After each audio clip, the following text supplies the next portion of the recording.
Most people on a cruise ship never go below deck 3. They eat, they sleep, they swim, they watch the ocean pass by from the railing. And 7 decks below them, in a space the size of a cathedral, something is happening that makes all of it possible. A machine the size of a 4-story building is running continuously. It has been running since the ship left port. It will keep running until the ship arrives, day and night, in calm seas and in storms, without stopping. This is the engine room, and almost nobody on board has any idea what is inside it. Most people imagine a ship engine the way they imagine a car engine. Something under a hood, relatively compact, something a mechanic might lean over and inspect. That mental model is wrong by a factor that is difficult to put into words. The main engine on a large container ship or cruise ship is one of the largest moving machines ever built by human beings. A typical slow-speed 2-stroke marine diesel engine stands between 12 and 15 meters tall. It is 25 to 30 meters long. It weighs between 2,000 and 3,000 metric tons. That is more than the entire flight-ready weight of a fully loaded Boeing 747, multiplied by 4. It has between 6 and 14 cylinders. Each cylinder is large enough for a person to stand inside comfortably. The piston stroke, the distance each piston travels up and down inside its cylinder, is between 2 and 3 meters. That is taller than most doorways. And this engine turns slowly. That is one of the most counterintuitive facts about marine propulsion. The largest marine engines run at between 80 and 120 revolutions per minute. A car engine at highway speed runs at 2,000 to 3,000 RPM. A marine engine runs at roughly the speed of a ceiling fan on its lowest setting. The reason is efficiency. Propeller efficiency drops sharply at high rotational speeds. Large, slow-turning propellers moving enormous volumes of water are far more efficient than small, fast-spinning ones. The engine speed is matched precisely to the propeller's optimal operating range. This is not a compromise. It is an engineering choice made deliberately, decades of hydrodynamic research behind it. At that low speed, with cylinders that large, each power stroke produces an almost incomprehensible amount of force. The largest marine diesel engines in service, engines like the Wärtsilä RT Flex 96C, produce over 80,000 kilowatts of power. That is 80 megawatts. Enough to power a city of approximately 80,000 homes. From a single engine, on a single ship. This power output comes from burning fuel at a rate that is equally difficult to imagine. A large container ship at full speed consumes between 150 and 300 metric tons of fuel per day. At current fuel prices, that is between $60,000 and $120,000 US worth of fuel. Every single day. The fuel itself is not the diesel you put in a car or truck. Marine vessels primarily burn what is called heavy fuel oil, a thick, viscous residue left over after lighter petroleum products have been refined out. At room temperature, heavy fuel oil does not flow. It has the consistency of tar. It must be heated to between 120 and 150 degrees Celsius before it can be pumped and atomized for combustion. This heating system, a network of pipes, heat exchangers, and dedicated heaters running throughout the engine room, is itself a significant engineering installation. If the fuel heating system fails, the engine starves within hours. Maintaining that temperature continuously, across thousands of meters of pipework, is one of the constant responsibilities of the engineering team. Now let me take you through the engine room itself, space by space, level by level. You enter through a watertight door several decks below the main passenger areas. The first thing you notice is the sound. It is not loud in the way people expect. It is a deep, physical pressure, a vibration you feel in your chest and your feet more than you hear with your ears. The engine is not screaming.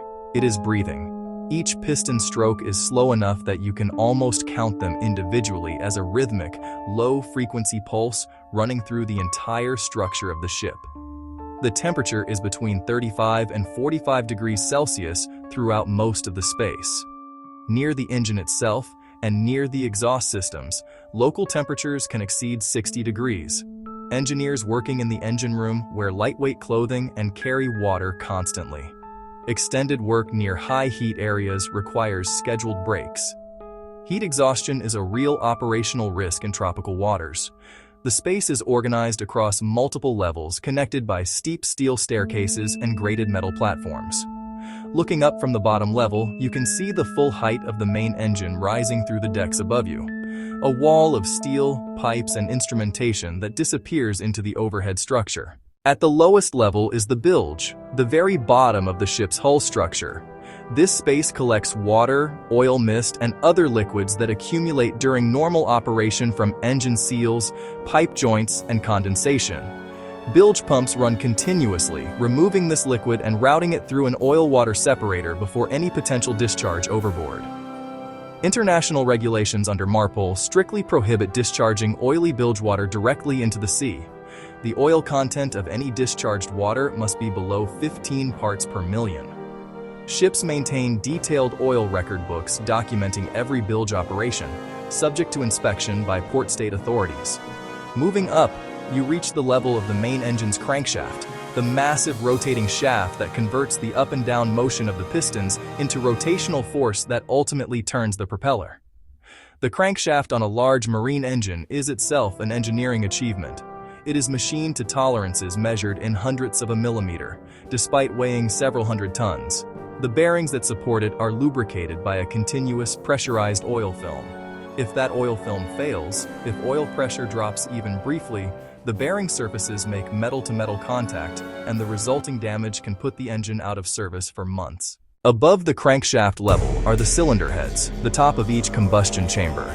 This is where fuel injectors spray atomized heavy fuel oil into compressed air at precisely calculated intervals, triggered electronically on modern engines. The combustion pressure inside each cylinder at the moment of ignition can exceed 150 bar. That is 150 times atmospheric pressure, applied to a surface area measured in square meters, thousands of times per hour, continuously.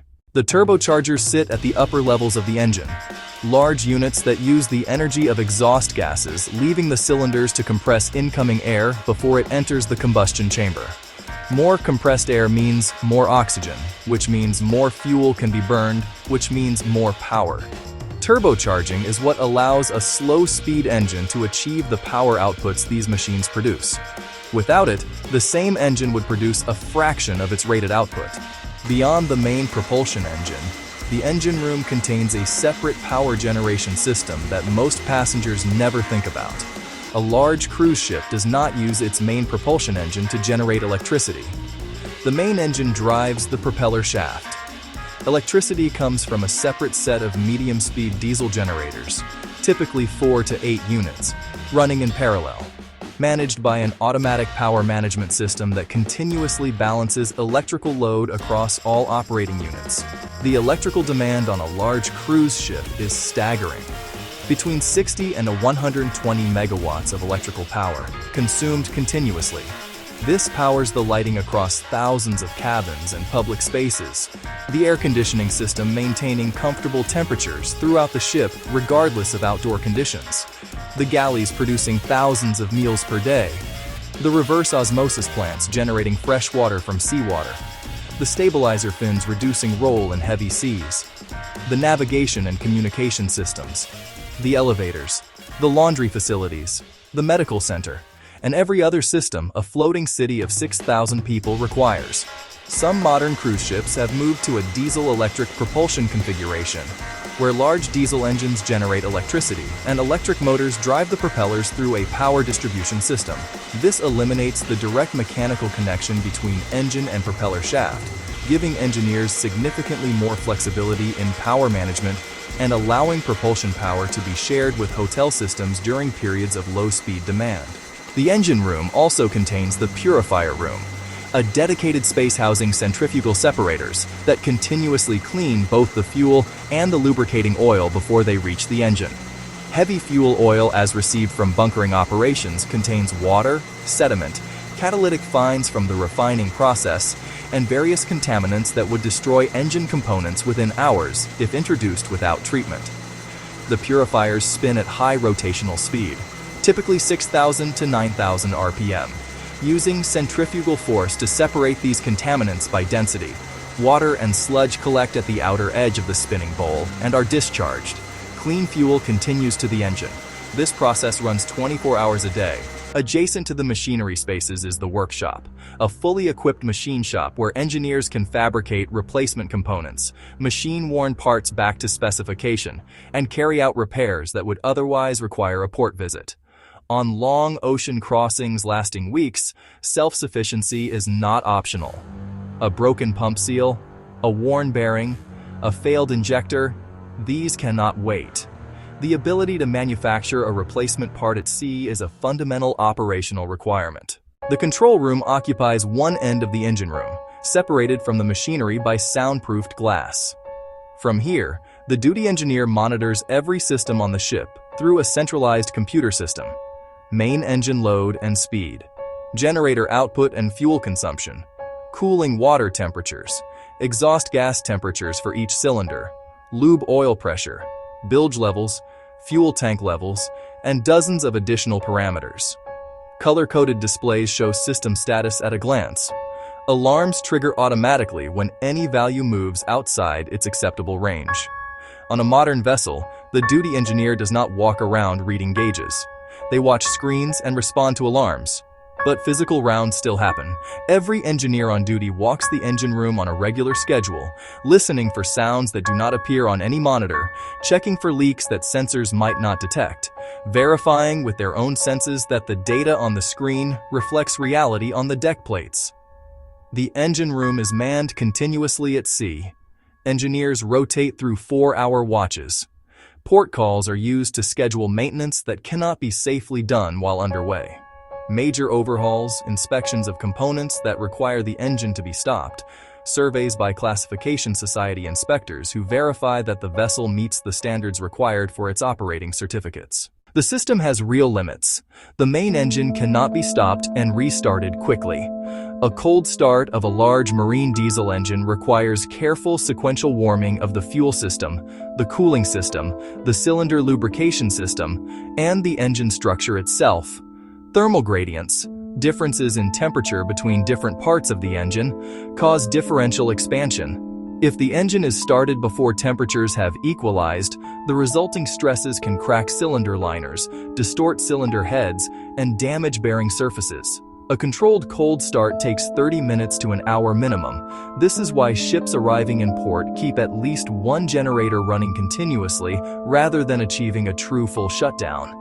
And why maneuvering in confined waters is conducted with the main engine already warmed and ready rather than attempting cold starts in time-critical situations.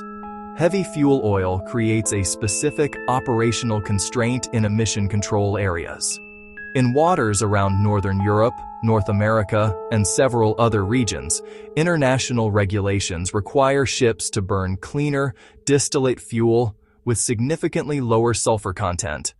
The switch from heavy fuel oil to distillate and back must be conducted gradually over 20 to 30 minutes, allowing the temperature of the entire fuel system to adjust without thermal shock to the precision components of the injection system. An improper fuel changeover can cause fuel pump seizure or injector failure within minutes. The heat generated by the engine is itself a resource that modern ships capture aggressively.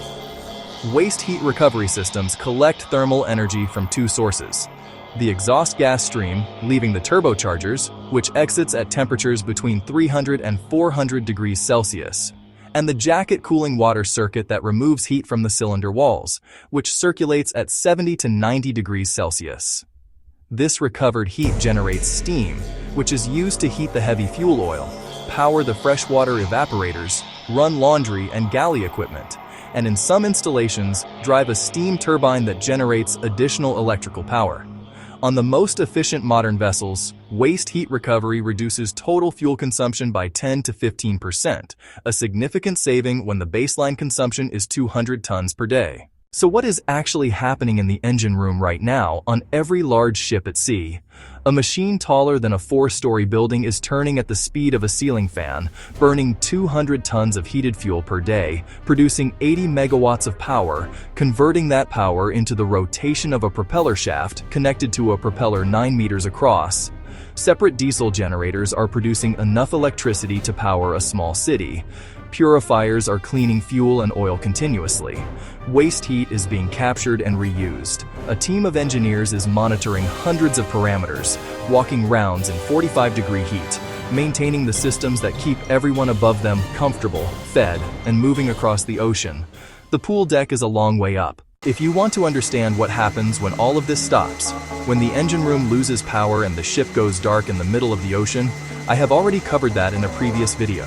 The emergency response begins exactly where this video ends.